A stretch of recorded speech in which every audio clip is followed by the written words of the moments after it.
Hello everyone, welcome to 360 classes. I am Narendra Kumar. आज का हमारा टॉपिक है some important properties of determinant. आज हम लोग डिटर्मिनेंट के कुछ इम्पोर्टेंट प्रॉपर्टीज के बारे में चर्चा करेंगे। इस चैप्टर को स्टार्ट करने से पहले जो भी इस चैनल पर नए हैं वो इस चैनल को सब्सक्राइब करना ना भूले और बेल आइकन को जरूर दबाएं। तो आइए बिना समय गवाए इस टॉपिक को स्टार्ट करते हैं। हमारा पहला प्रॉपर्टी है, क्या है? The determinant remains unaltered if its rows are change into columns and the columns into rows. ठीक है, देखिए इस प्रॉपर्टी का कहना क्या है कि यदि हम किसी भी डिटर्मिनेंट के रो को कन्वर्ट कर देते हैं कॉलम में या उसके कॉलम को कन्वर्ट कर देते हैं रो में, यदि किसी डिटर्मिनेंट के रो को हम कॉलम बना देते हैं या कॉलम को रो बना देते हैं, तो उस केस में डिटर्मिनेंट का वैल्यू जो है वह चेंज नहीं करेगा। ठीक है, यदि हम डिटर्मिनेंट के रो को कॉलम में कन्वर्ट करते हैं या कॉलम को रो में कन्वर्ट करते हैं तो उस केस में डिटर्मिनेंट का वैल्यू चेंज नहीं करेगा। ठीक है, तो आइए इस स्टेटमेंट का वेरिफिकेशन भी देख लेते हैं कि ये स्टेटमेंट वेरीफाइड है कि नहीं। ठीक है, तो सबसे पहले इसका हम लोग वेरिफिकेशन देखते हैं। ठीक है, इसके वेरिफिकेशन के लिए हम कोई भी एक डिटर्मिनेंट कंसीडर कर लेते हैं। मान लिया कि हमने कोई एक डिटर्मिनेंट कंसीडर किया जिसका एलिमेंट है आपका 5 6 3 1 2 5 6 2 1। ठीक है, मान लिया कि हमारे पास कोई एक डिटर्मिनेंट है इस तरह का। ठीक है, अब क्या इस स्टेटमेंट में क्या कहा गया है कि आप इसके रो को क्या कीजिए, कॉलम बना दीजिए या इसके कॉलम को रो बना दीजिए, तो इसके वैल्यू में कोई इफेक्ट नहीं पड़ेगा। तो आइए पहले इसका हम वैल्यू निकाल लेते हैं। ठीक है, इसका डिटर्मिनेंट का वैल्यू निकालेंगे। अब निकालने के लिए क्या करेंगे, या तो हम रो वाइज एक्सपेंशन कर सकते हैं या हम कॉलम वाइज एक्सपेंशन कर सकते हैं। तो अब कोई भी एक्सपेंशन लगा दीजिए। सपोज दैट मैं यहाँ पर कॉलम वाइज एक्सपेंशन लगा रहा हूं। ठीक है, तो पहला एलिमेंट हमारा है क्या है, 5 है, तो इसके रो को डिलीट किया, इसके कॉलम को डिलीट किया, क्या बनेगा यहाँ पर 2 1 जा 2 माइनस 5 2 जा 10। उसके बाद -1, रो को डिलीट किया, कॉलम को डिलीट किया, 6 इंटू 1 6 माइनस 3 2 जा 6। ओके, उसके बाद हम लेंगे +6 को, रो को डिलीट किया, कॉलम को डिलीट किया, क्या बचा मेरे पास 6 3 2 5 6 5 जा 30 3 2 जा 6। तो ये मेरा हो गया 5 2 माइनस 10 हो गया -8 6 माइनस 6 हो गया 0। तो ये पूरा टर्म मेरा 0 हो जाएगा। और यहां मेरा हो गया 6 30 माइनस 6 हो गया मेरा 24। तो ये मेरा हो गया -40 और ये मेरा हो गया 4 6 जा 24 2 6 2 जा 12 और 2 14 144 हो गया है मेरा। ठीक है, तो इसको माइनस करेंगे तो मेरा क्या बचेगा 4 और 14 में से 4 गया, हमारा बचा कितना 10 प्लस 104 जो है इसका इस डिटर्मिनेंट का वैल्यू आया है। ठीक है, तो इसे हम लोग साइड में कहीं पर लिख लेते हैं, है ना। यहां पर हमारा डिटर्मिनेंट ऑफ ए कितना आया है 104 आया है। ओके, अब देखिए इस स्टेटमेंट में क्या कहा गया है कि यदि इसके रो को आप कन्वर्ट कर देते हैं कॉलम में या कॉलम को रो बना देते हैं तो वैल्यू में कोई फर्क नहीं आएगा। ठीक है, मतलब इसके रो को हम चेंज कर देंगे कॉलम में या कॉलम को चेंज कर देंगे रो में तो फिर भी 104 ही आना चाहिए, तभी ये हमारा स्टेटमेंट क्या होगा, वेरीफाइड होगा। ठीक है, तो आइए क्या करते हैं, इस डिटर्मिनेंट के हम रो को कॉलम में कन्वर्ट कर देते हैं और फिर उसका वैल्यू निकालकर चेक करते हैं। ठीक है, अब देखिए इसके हम क्या कर रहे हैं, इसके रो को हम कॉलम में कन्वर्ट कर रहे हैं। ठीक है, तो कैसे करेंगे कन्वर्ट, इस तरह से ये इसका रो हो गया 5 6 3, इसको कॉलम में लिखना है तो इस तरह लिखेंगे 5 6 3। अब ये 1 2 5 है, इसको कॉलम लिख देते हैं 1 2 5। फिर है मेरा 6 2 1, इसको मैंने कॉलम में लिख दिया 6 2 1। ठीक है, अब इसका वैल्यू देखना है तो आइए इसका वैल्यू देखते हैं। ठीक है, सबसे पहले हमने 5 को लिया, इसके रो को डिलीट किया, इसके कॉलम को डिलीट किया, क्या बचा मेरे पास 2 2 5 1। इसका एक्सपेंशन करते हैं तो 2 1 जा 2 माइनस 10। फिर मैंने -6 लिया, ये प्लस में लिया था तो इसको क्या लूंगा मैं 6 माइनस में लूंगा, तो ये हो गया मेरा -6। इसके रो को डिलीट किया, कॉलम को डिलीट किया, क्या बचा मेरे पास 1 1 1 इंटू 1 1 बचा, -5 6 जा 30। उसके बाद +3 को लेंगे, रो डिलीट किया, कॉलम डिलीट किया, बचा मेरे पास 1622। देखिए यहाँ क्या हो जाएगा, 2 1 जा 2 और -6 2 जा 12। थोड़ा सॉल्व करते हैं हम। 5 2 में से 10 गया, -8 -6 1 -30 क्या हो जाएगा, -29 +3 2 -12 हो गया मेरा -10। ठीक है, तो ये मेरा कितना हो जाएगा, -40 माइनस प्लस, अब देखिए 29 6 जा कितना हो जाएगा, 9 6 जा 54, 5 बचा, 6 2 जा 12, 5 70 -30। अब देखिए कितना हो गया ये, 174 -40 एंड 30 70 हो गया आपका। माइनस करते हैं तो 4 7 7 0, देखिए ये भी कितना आया, 104 आया, है ना।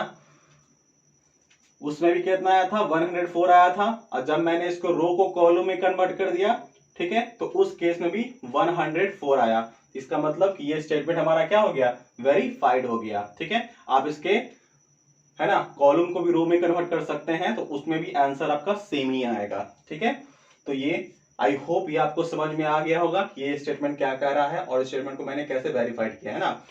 तो स्टेटमेंट में सिंपली क्या कहा गया था कि यदि आप डिटरमिनेंट के किसी भी रो, डिटरमिनेंट के रो को, है ना, यदि आप डिटरमिनेंट के रो को क्या करते हैं, कॉलम में कन्वर्ट करते हैं, ठीक है, या उसके कॉलम को कन्वर्ट करते हैं रो में, तो क्या होता है, उसका वैल्यू में कोई फर्क नहीं पड़ेगा, उसका वैल्यू उतना ही आएगा, है ना। जैसे यहां पर मैंने दिखाया कि यहां पर मैंने क्या किया, इस डिटरमिनेंट के रो को मैंने कन्वर्ट कर दिया किसमें, कॉलम में, और मैंने देखा कि दोनों केस में क्या आया, वैल्यू जो है सेम आया है। तो इस तरह से हमारा पहला स्टेटमेंट जो है वेरीफाइड हो गया। ठीक है, तो अब हम सेकंड स्टेटमेंट की ओर चलते हैं। ओके, अब देखते हैं हम लोग सेकंड स्टेटमेंट को। ठीक है, हमारा सेकंड प्रॉपर्टी क्या कहता है, देखिए सेकंड प्रॉपर्टी का कहना क्या है, if all the elements of a row और column are zero then the determinant is zero. ठीक है, देखिए इस प्रॉपर्टी का कहना क्या है कि यदि किसी भी डिटरमिनेंट में, है ना, कोई भी रो आपका जीरो हो जाए, ठीक है, रो के जितने भी एलिमेंट है वो क्या हो जाए, जीरो हो जाए, या किसी भी कॉलम के जो एलिमेंट है वो क्या हो जाए, जीरो हो जाए, तो उस केस में उसका वैल्यू भी क्या आएगा, जीरो आएगा। ठीक है, जैसे कि इसको आप एक एग्जांपल से देखिए। ठीक है, जैसे मैं यहाँ पर एग्जांपल लेता हूं, तो मान लीजिए कि कोई डिटरमिनेंट आपका दिया हुआ है इस तरह से, है ना,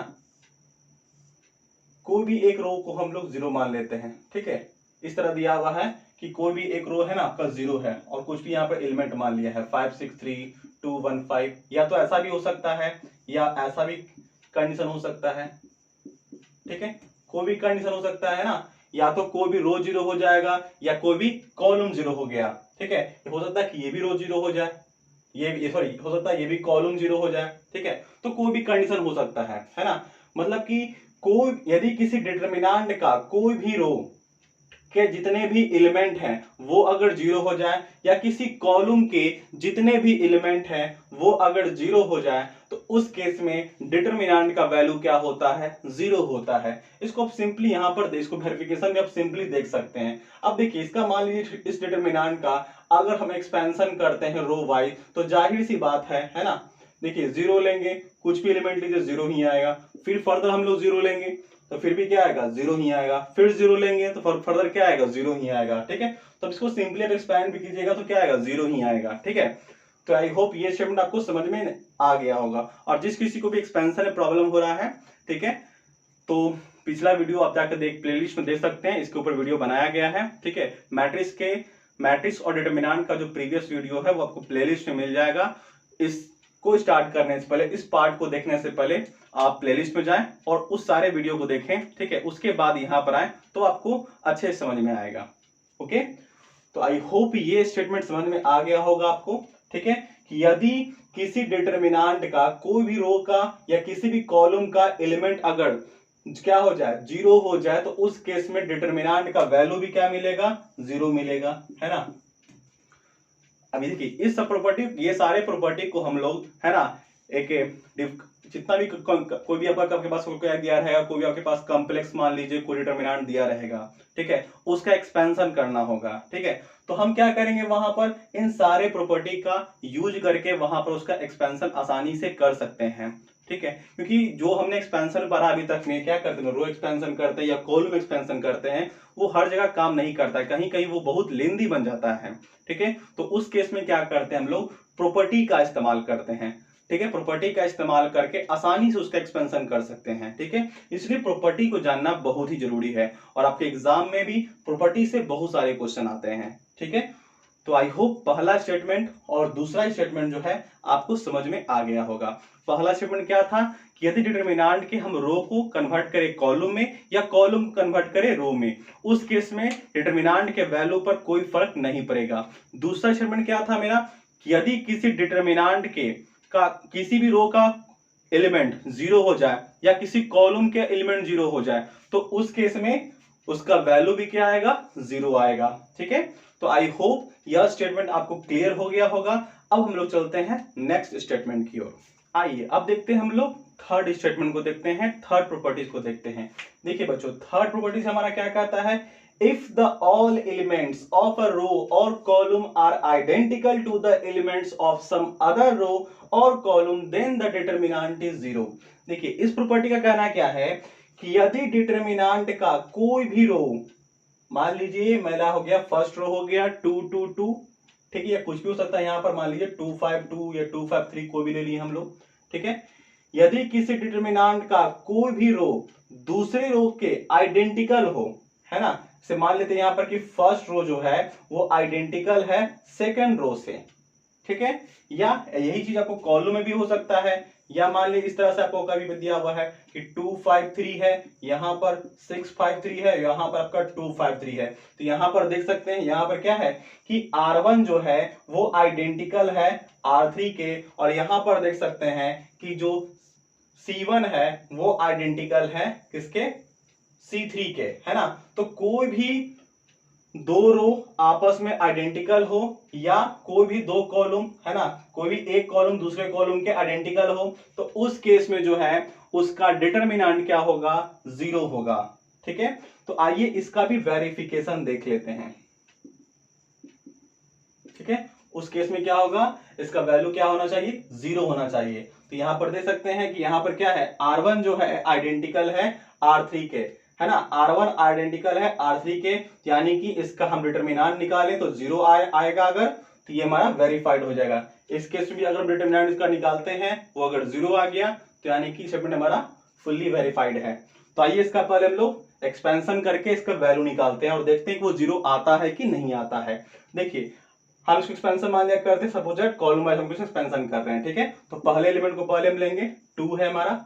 अब इसके रो को डिलीट किया, इसके कॉलम को डिलीट किया, क्या बचा मेरे पास 2 3 5 3। देखिए क्या हो जाएगा हमारा यहाँ पर 3 2 जा 6, अब माइनस 5 3 जा 15, उसके बाद क्या लेंगे -6।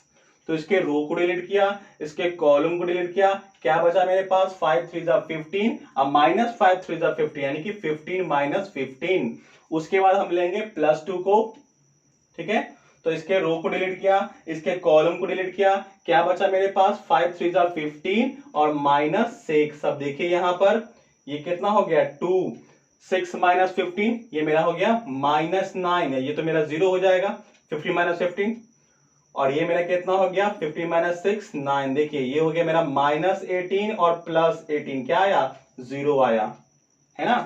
तो यहां पर देख सकते हैं आप कि यहां पर क्या था कि दो रो जो है आइडेंटिकल था, जिस कारण से क्या हुआ आपका ये जो वैल्यू भी इसका क्या आया, जीरो आया ना। यानी कि दो रो जो है यदि आइडेंटिकल होगा तो उस केस में उसका डिटरमिनेंट क्या होगा, का वैल्यू जो है जीरो होगा। अब यहां पर देखिए आप, यहां पर क्या देख रहे हैं, कॉलम जो है आइडेंटिकल है, अब इसका भी एक्सपेंशन कीजिएगा आप तो वो भी क्या आएगा आपका, जीरो आएगा। वो भी आप चेक कर सकते हैं, हम चेक करते हैं, ठीक है।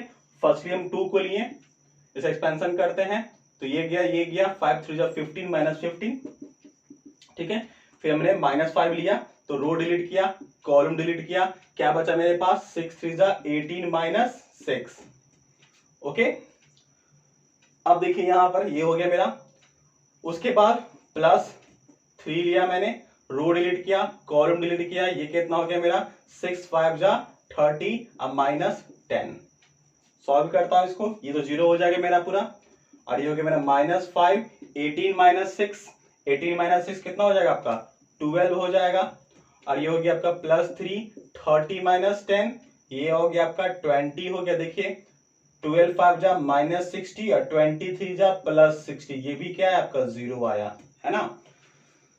तो आई होप ये आपको समझ में आ गया होगा। ठीक है, इस स्टेटमेंट में, इस प्रॉपर्टी में क्या कहा गया है कि यदि किसी भी डिटरमिनेंट का एक रो दूसरे रो के आइडेंटिकल हो या कोई भी एक कॉलम दूसरे कॉलम के आइडेंटिकल हो तो उस केस में उसका डिटरमिनेंट जो है वो क्या आएगा 0 आएगा। ठीक है, तो आई होप यह स्टेटमेंट आपको क्लियर हो गया होगा। अब हम लोग चलते हैं नेक्स्ट स्टेटमेंट की ओर मूव करते हैं। आइए अब देखते हैं हम लोग अपने नेक्स्ट स्टेटमेंट को, चौथे स्टेटमेंट को, कि ये प्रॉपर्टी क्या कहता है। देखिए इस प्रॉपर्टी का कहना क्या है, the interchange of any two rows और column of the determinant changes its sign. देखिए इसका कहना क्या है, सपोज दैट हम कोई भी एक डिटरमिनेंट ले लेते हैं 5 6 2 1 2 3 एंड 2 3 5। ठीक है, देखिए इस प्रॉपर्टी का कहना क्या है कि यदि आप डिटरमिनेंट के किसी भी रो को किसी भी दो रो को आपस में क्या करते हैं इंटरचेंज करते हैं, ठीक है, या किसी भी दो कॉलम को आपस में इंटरचेंज करते हैं तो उस केस में डिटरमिनेंट का क्या होगा साइन चेंज कर जाएगा, वैल्यू आपका सेम आएगा, बस क्या होगा साइन चेंज कर जाएगा। मतलब कि यदि आपको यहां पर वैल्यू आपको पॉजिटिव में आ रहा है तो चेंज करने के बाद जो है आपको वैल्यू नेगेटिव में आएगा, और यदि वैल्यू यहां पर नेगेटिव में आ रहा है तो चेंज करने के बाद वैल्यू आपको पॉजिटिव मिलेगा। ठीक है, नंबर में कोई फर्क नहीं पड़ेगा, बस साइन में फर्क पड़ेगा। जैसे इसको भी हम लोग वेरिफिकेशन देखते हैं। ठीक है, देखिए अब यहां पर मैंने एक डिटरमिनेंट लिया है जिसका एलिमेंट आपका है 5 6 2 1 2 3 एंड 2 3 5। मैं क्या करता हूं इस स्टेटमेंट के अकॉर्डिंग, मैं इसके दो रो को इंटरचेंज कर देता हूं। सपोज दैट मैंने इंटरचेंज किया, सपोज दैट मैं यहां पर R1 को इंटरचेंज कर रहा हूं R2 से। ठीक है, तो देखिए जब मैं R1 को R2 से इंटरचेंज करूंगा तो मेरा क्या बनेगा 1 2 3 जो मेरा R2 वाला है, और ये 5 6 2 मेरा क्या है, ये मेरा R1 हो गया और ये मेरा R2 हो गया। ठीक है, मैं क्या कर रहा हूं R1 को इंटरचेंज कर रहा हूं R2 से, तो ये वाला R2 वाला ऊपर चला जाएगा 1 2 3, और ये 5 6 2 जो है ये आपका नीचे आ जाएगा। ठीक है, तो यहां हो गया आपका 5 6 2 और ये हो गया आपका 2 3 5। ठीक है, अब देखिए दोनों का मैं वैल्यू निकालता हूं और देखता हूं कि ये स्टेटमेंट वेरीफाइड होता है कि नहीं। ठीक है, आइए पहले मैं इसका वैल्यू निकालता हूं। ठीक है, देखिए ये मेरा कितना है, पहला एलिमेंट क्या है इसका 5 है, तो मैंने 5 को ले लिया। अब इसके रो को डिलीट किया, कॉलम को डिलीट किया, क्या बचा मेरे पास 2 3 3 5, तो क्या हो जाएगा आपका 2 5 जा 10 एंड -3 3 जा 9। उसके बाद मैं अगले एलिमेंट को लूंगा, वो क्या है मेरा 1 है, इसको प्लस लिया था तो इसको मैं माइनस में लूंगा, -1। रो को डिलीट किया, कॉलम को डिलीट किया, क्या बचा मेरे पास 6 2 3 5, तो यहाँ क्या हो जाएगा मेरा 5 6 जा 30 -6। उसके बाद मैं नेक्स्ट एलिमेंट को लूंगा जो कि हमारा 2 है। अब इसके रो को डिलीट किया, कॉलम को डिलीट किया, क्या बचा मेरे पास 6 2 2 3। देखिए ये कितना हो जाएगा 6 3 जा 18 -4। ओके, अब इसको मैं सॉल्व करता हूं, ये हो गया 5 10 में से 9 गया 1 बचेगा, -1 30 में से 6 गया ये आपका 24 बचेगा, +2 18 में से 4 गया ये आपका 14 बचेगा। ठीक है, तो ये हो गया मेरा 5 -24 +28। सॉल्व कीजिए तो कितना आएगा 28 + 5 जो है आपका 33 हो जाएगा, -24 हो गया। अब देखिए कितना आ रहा है यहाँ पर 13 में से 4 गया 9। ठीक है, और ये हो गया मेरा 220। ठीक है, यानी कि यहाँ पर 9 आएगा, है ना। तो यहाँ पर इसका वैल्यू मैंने निकाला, इसका वैल्यू कितना आया है, इस डिटरमिनेंट का वैल्यू आया है 9। ठीक है, अब आइए अब इसका हम लोग एक्सपेंशन करके इसका वैल्यू निकालते हैं हम लोग इस डिटरमिनेंट का। ठीक है, तो इसका वैल्यू मैंने लिख दिया यहाँ पर 9 इसका वैल्यू है। ठीक है, आइए अब इसका वैल्यू निकालता हूं। देखिए सबसे पहले मैं 1 को मान लेता हूं, तो इसके रो को डिलीट किया, कॉलम को डिलीट किया, क्या बचा मेरे पास 6 5 जा 30 -6। ठीक है, ये बचेगा आपका, तो यहां पर हो जाएगा 30 -6। ठीक है। उसके बाद मैंने 5 को लिया, इसको मैं माइनस में लूंगा, रो डिलीट, कॉलम डिलीट, क्या बचा मेरे पास 5 2 जा 10 है ना, 5 2 जा 10 माइनस 3 3 जा 9। ओके हाँ, उसके बाद मैं 2 को लूंगा, रो डिलीट किया, कॉलम डिलीट किया, क्या बचा मेरे पास 2 3 6 2। देखिए क्या होगा यहाँ पर 4 माइनस 3 6 6 जा 18। तो देखिए अब इसको सॉल्व करता हूं मैं, यहां हो गया 13 माइनस 6 24 हो गया, माइनस 5 10 माइनस 9 1 हो गया आपका, और ये हो गया 2, ये कितना हो जाएगा आपका माइनस 14 हो जाएगा। तो ये आपका आ गया 24 माइनस 5 माइनस 28। तो देखिए यहाँ कितना आया है, ये हो गया आपका 24 28 माइनस 5 माइनस 28 क्या हो जाएगा आपका माइनस 33 हो जाएगा। अब देखिए 24 में से मैं 33 को माइनस करूंगा तो क्या मिलेगा मुझे माइनस 9 मिलेगा। तो यहां आप देख सकते हैं ठीक है कि इस डिटरमिनेंट का वैल्यू क्या आया था 9 आया था, और जैसे ही मैंने इसके रो को इंटरचेंज किया, किसी भी दो रो को इंटरचेंज किया, उस केस में वैल्यू क्या आया, वैल्यू तो 9 ही आया, लेकिन क्या हुआ साइन चेंज करके, ये प्लस में आया था तो ये माइनस में आया था। आप इसके कॉलम को भी इंटरचेंज करके देख सकते हैं, वो आप ट्राई कीजिएगा। ठीक है, तो आई होप ये स्टेटमेंट जो है आपको क्लियर हो गया होगा। ठीक है, इस स्टेटमेंट में सिंपली रूप से क्या कहा गया है कि यदि आप डिटरमिनेंट के किसी भी दो रो को या किसी भी दो कॉलम को आपस में इंटरचेंज करते हैं, ठीक है, तो उस केस में उसका क्या करेगा साइन चेंज कर जाएगा, है ना, उसका वैल्यू में चेंजेस देखने को क्या मिलेगा, बस साइन का। ठीक है, तो आई होप ये स्टेटमेंट आपको क्लियर हो गया होगा। अब हम लोग मूव करते हैं नेक्स्ट स्टेटमेंट की ओर। अब देखते हैं हम लोग अपने फिफ्थ प्रॉपर्टीज को। देखिए बच्चों, फिफ्थ प्रॉपर्टीज क्या कहता है कि if all the elements of a row और column of a determinant are multiplied by a non zero constant then the determinant gets multiplied by the same constant. देखिए इस स्टेटमेंट का कहना क्या है कि यदि आप डिटरमिनेंट में, ठीक है, मान लिया आपके पास कोई डिटरमिनेंट है, ठीक है, उसमें आप किसी कांस्टेंट टर्म से मल्टीप्लाई कर देते हैं। ठीक है, मान लिया कि आपने उसमें k से मल्टीप्लाई कर दिया, तो उस केस में आप जो वैल्यू निकालेंगे डिटरमिनेंट का वो क्या होगा k टाइम मल्टीप्लाइड होगा। ठीक है, यानी कि मान लिया डिटरमिनेंट पहले कुछ भी था। ठीक है, देखिए इसको एग्जांपल समझते हैं, इसका वेरिफिकेशन हम लोग देखते हैं एक एग्जांपल के थ्रू। देखिए मान लीजिए कि हमारे पास एक डिटरमिनेंट दिया हुआ है ये, ठीक है, 2 6 2 5 6 2 1 2 3। ठीक है, अब देखिए इसका पहले वैल्यू निकाल लीजिए। ठीक है, क्या आएगा आपका, पहले मैं 2 को लेता हूं, इसके रो को डिलीट किया, इसके कॉलम को डिलीट किया, क्या बचा मेरे पास 6 2 2 3। तो क्या होगा आपका 6 3 जा 18 माइनस 4। उसके बाद मैं 5 को ले लेता हूं। ठीक है, तो ये हो गया आपका माइनस 5, रो को डिलीट किया, कॉलम को डिलीट किया, क्या बचा मेरे पास 6 2 2 3। ठीक है, तो क्या हो जाएगा यहां पर 6 3 जा 18 माइनस 4। ओके, ठीक है, चलिए अब देखते हैं फिर क्या लेंगे हम लोग, प्लस 1 को लेंगे। तो रो डिलीट किया, कॉलम डिलीट किया, क्या बचा मेरे पास 6 2 6 2। तो क्या हो जाएगा यहाँ पर 6 2 जा 12 माइनस 6 2 जा 12।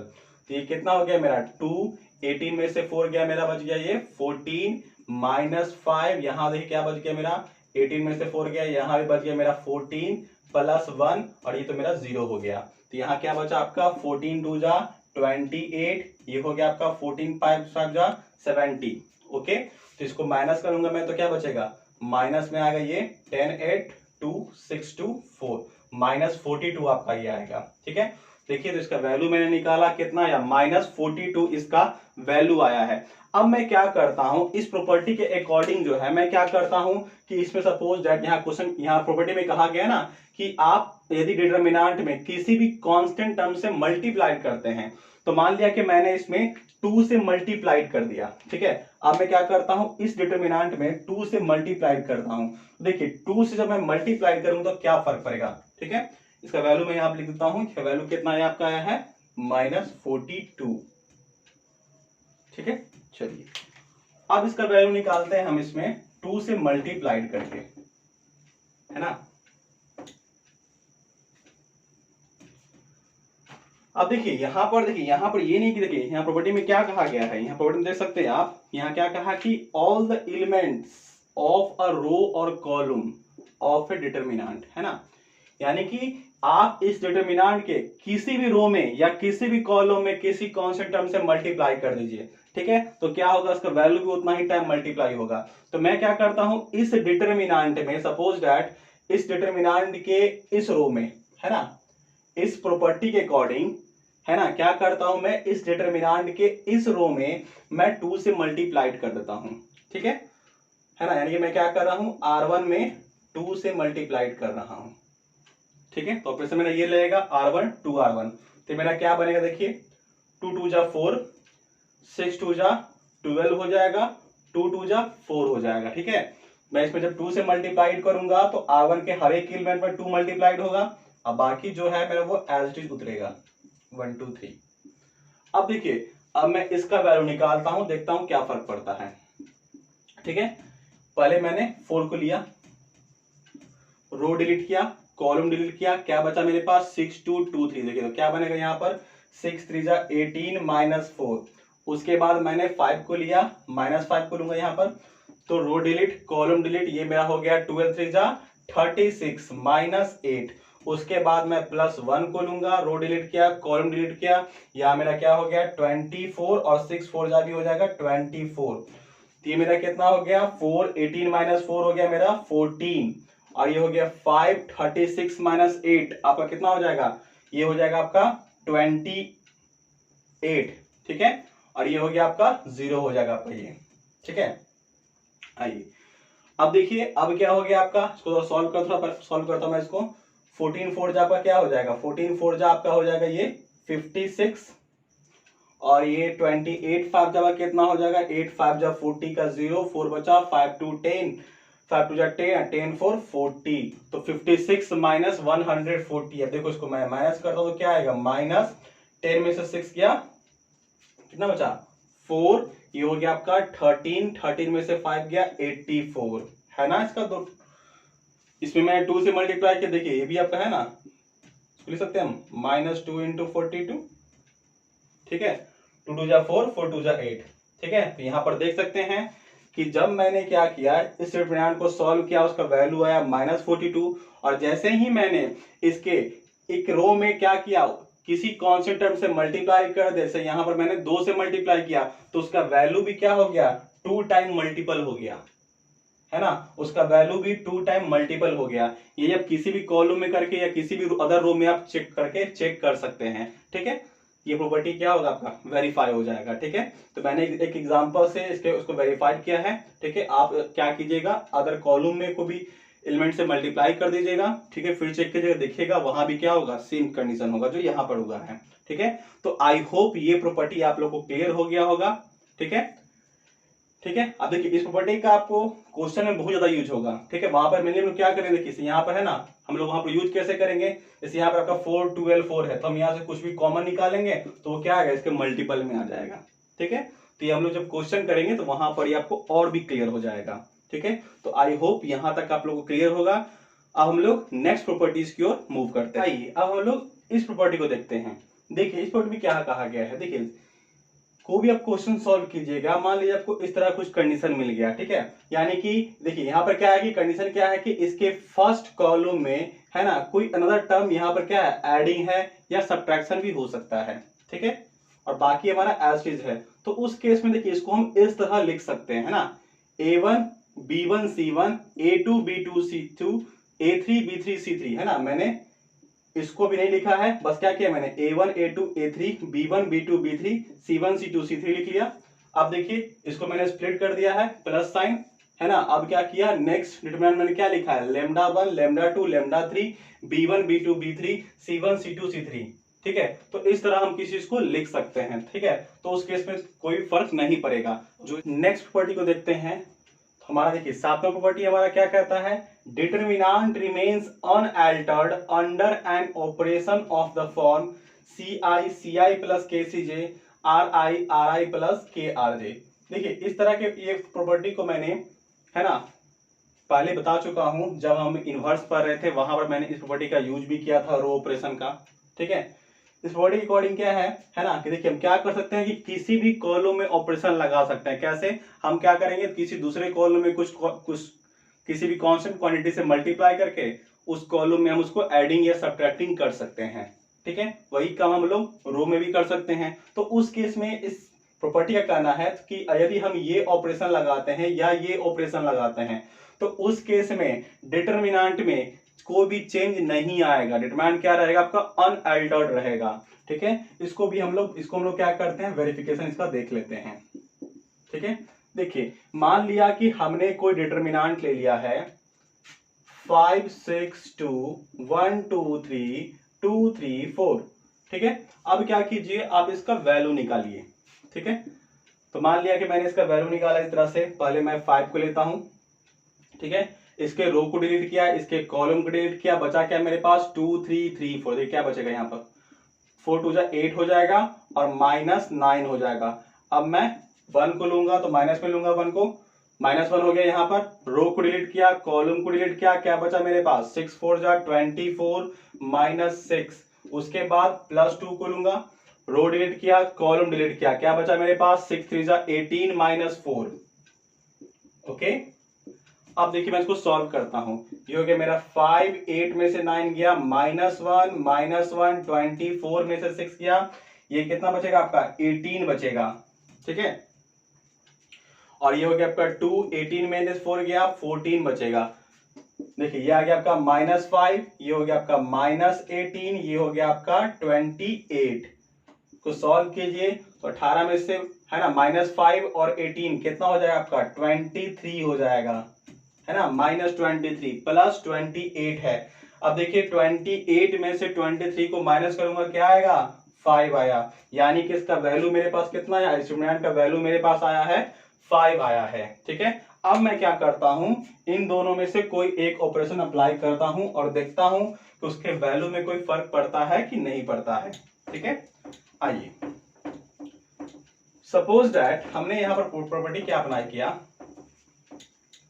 मान लिया कि हमने क्या किया कि सपोज दैट इसको 0 बनाने के लिए, है ना, हमने R1 में प्रॉपर्टी अप्लाई किया। क्या? R1 -5R2, है ना। हमने क्या किया? R1 में प्रॉपर्टी अप्लाई किया 5 -5R2, है ना। हम चाहते हैं क्या है, प्रॉपर्टी अप्लाई करके इसको 0 बना दे सपोज दैट। ठीक है, तो देखिए अप्लाई करता हूं प्रॉपर्टी को। यहां पर क्या है? R1 -5R2।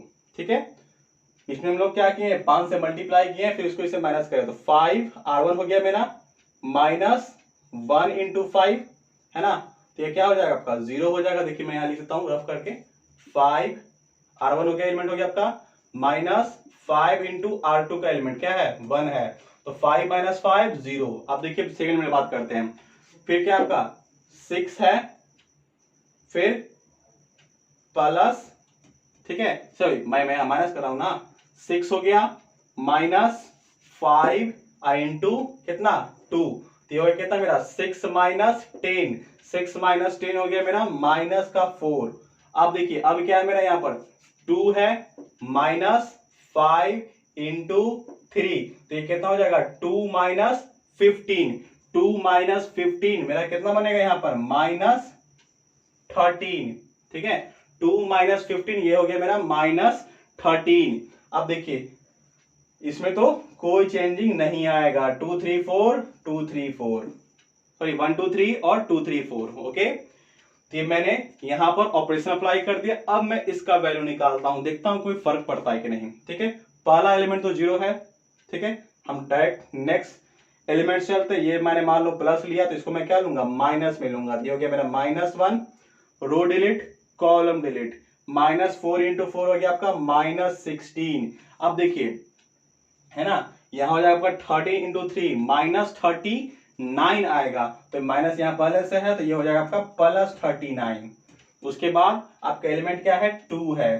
रो को डिलीट किया, कॉलम को डिलीट किया, यहां मेरा क्या बना? -12 और +26 हो जाएगा, क्योंकि यहाँ पर -26 आ रहा है, माइनस पहले था, ये 26 हो गया। थोड़ा सॉल्व कीजिए। देखिए -1 है, 39 में 6 जाए कितना बचेगा? देखिए 9 में 6 गया, 3 बचा, 3 में से 1 गया, 2 बचा, 23। और यहाँ क्या बचेगा आपका? 2 देखिए 6 में से 2 गया 4, 2 में से 1 गया 1, ठीक है, सॉरी प्लस 14, तो यहां पर क्या बना आपका -23 प्लस 28। देखिए 28 में से 23 माइनस करूंगा क्या आएगा 5 आएगा, आए ना दोनों सेम, ठीक है। तो मैंने क्या किया, यानी कि हम अगर इस तरह का ऑपरेशन अप्लाई करते हैं किसी भी डिटरमिनेंट में, तो उस केस में उसके वैल्यू में है ना, उस डिटरमिनेंट में किसी प्रकार का चेंजेस नहीं आएगा, वो डिटरमिनेंट हमारा अनअल्टर्ड रहेगा। तो आई होप ये प्रॉपर्टी जो है आप लोग को क्लियर हो गया होगा, ठीक है। तो अब चलते हैं हम लोग नेक्स्ट प्रॉपर्टी की ओर मूव करते हैं। आइए अब हम इस प्रॉपर्टी को देखते हैं, ये हमारा लास्ट प्रॉपर्टी है। देखिए ये प्रॉपर्टी क्या कहता है कि if all the elements of a determinant above और below the main diagonal consist of zeros, then the determinant is equal to the product of diagonal element, ठीक है। आइए समझते हैं प्रॉपर्टी को। देखिए ये प्रॉपर्टी क्या कहता है कि मान लीजिए आपका कुछ डिटरमिनेंट इस तरह का है, ठीक है, कि ये मान लीजिए आपका कोई प्रिंसिपल डायगोनल है ना, पता ना कि प्रिंसिपल डायगोनल का ये होता है, ठीक है। डिटरमिनेंट का ये मेरा प्रिंसिपल डायगोनल है, ठीक है। तो यहां पर क्या कहा जा रहा है कि मेन डायगोनल, या उसको हम प्रिंसिपल डायगोनल भी कहते हैं, यहां पर क्या कहा जा रहा है कि यदि मेन डायगोनल के अबव या बिलो का एलिमेंट जीरो हो जाए ना, मेन डायगोनल के अबव का एलिमेंट, तो ये है आपका, यदि मेन डायगोनल के अबव का एलिमेंट जीरो हो गया, यहां पर कुछ भी हो सकता है, या तो ऐसा कंडीशन हो या तो आपका ऐसा कंडीशन हो, है ना, 2 5 6 0 0 0, ये आपका मान लिया हो गया 1 2 3, ठीक है। या तो मेन डायगोनल के, ये आपका हो गया मेन डायगोनल, या तो मेन डायगोनल के अबव का एलिमेंट हो जाए या मेन डायगोनल के बिलो का एलिमेंट जीरो हो जाए, तो उस केस में इसका जो वैल्यू आएगा वो सिंपली क्या आएगा, इसके डायगोनल एलिमेंट का, इसके मेन डायगोनल एलिमेंट का प्रोडक्ट, यानी कि 2 इंटू 5 इंटू 6, यहां भी इसका वैल्यू डायरेक्टली क्या निकलेगा 2 इंटू 5 इंटू 6, कितना हो जाएगा आपका ये 5 2 जा 10 और 10 6 जा 60, यानी कि इसका वैल्यू क्या आएगा 60 आएगा, ठीक है। तो ये बड़ा ही अच्छा प्रॉपर्टी है ना, कि यदि किसी डिटरमिनेंट के मेन डायगोनल के अबव का एलिमेंट जीरो हो जाए या मेन डायगोनल के बिलो का एलिमेंट जीरो हो जाए, ठीक है, तो उस केस में उसका जो वैल्यू आएगा वो क्या होता है, इसके प्रोडक्ट का, है ना, इसके मेन डायगोनल के एलिमेंट का प्रोडक्ट होता है, ठीक है। अब देखिए यहां देख सकते हैं कि आपका कौन सा मैट्रिक्स मैंने पढ़ाया था, ये आपका लोअर ट्रायंगुलर मैट्रिक्स है और ये आपका अपर ट्रायंगुलर मैट्रिक्स है ना। मैंने पढ़ाया था आपको, जब मैं टाइप्स ऑफ मैट्रिक्स पढ़ाया वो आपको प्लेलिस्ट में मिल जाएगा, टाइप्स ऑफ मैट्रिक्स, वहां देखिएगा आप, ठीक है। इसको बोलते हैं हम लोग लोअर ट्रायंगुलर मैट्रिक्स बोलते हैं, और इसे हम बोलते हैं अपर ट्रायंगुलर मैट्रिक्स। मतलब कि जहां जब कभी भी आपको लोअर ट्रायंगुलर मैट्रिक्स दिखे या आपको अपर ट्रायंगुलर मैट्रिक्स दिखे, तो उस केस में वैल्यू निकालना बड़ा सिंपल है। क्या करेंगे, जो मेन डायगोनल होगा उसको प्रोडक्ट कर देंगे, हमारा वैल्यू आ जाएगा, ठीक है। आप इसको निकाल के देख सकते हैं, मान लीजिए कि मैं इसको निकाल के देखता हूं, ठीक है। आइए क्या करते हैं, इस डिटरमिनेंट का, है ना, सपोज दैट हम रो वाइज एक्सपेंशन कर देते हैं, ठीक है। देखिए तो पहला एलिमेंट लूंगा मैं 2 को, रो डिलीट किया, कॉलम डिलीट किया, क्या मिलेगा, देखिए 5 6 30 60 आ गया ना, आगे जो था ही नहीं वो जीरो हमारा है।